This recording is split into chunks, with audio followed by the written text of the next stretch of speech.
Quality versus quantity. The keys to our future victories are to trust God, listen and obey His voice, even when things don't logically make sense. Good morning everyone. Our likes and dislikes change as we age. When I was a young man I was always on the lookout for a bountiful buffet line. I was always hungry, skinny and could eat a lot, so it was the quantity of the food that mattered the most to me.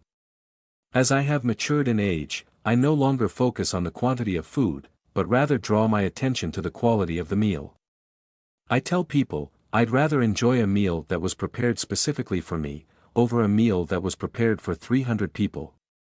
When God looks at people He sees each of us as a unique person. We are all created in the image of God, so that makes us special and unique, like that one meal prepared just for me. Judges 7 verses 7-8. And the Lord said to Gideon, with the 300 men who lapped, I will save you and give the Midianites into your hand, and let all the others go every man to his home. So the people took provisions in their hands, and their trumpets. And he sent all the rest of Israel every man to his tent, but retained the 300 men. And the camp of Midian was below him in the valley. When we read the book of Judges chapter 7 and 8, we see God shrinking Gideon's army of 32,000 soldiers down to 300 men. That's a nearly 99% reduction of forces to fight the Midianite army. God was focusing on quality over quantity for a specific reason. It was because God wanted to receive the glory for delivering Israel from their enemies.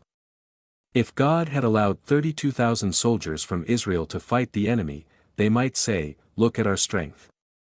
God gave Gideon wisdom in how to create a panic in the camps of their enemy, and God also confused the enemy so that they started attacking each other. Each one of us can be used by God in powerful ways just like Gideon. The keys to our future victories are to trust God, listen and obey His voice, even when things don't logically make sense. Prayer.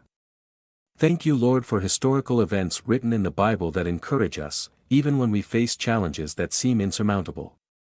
My great desire is to hear your voice and obey your commands in all things.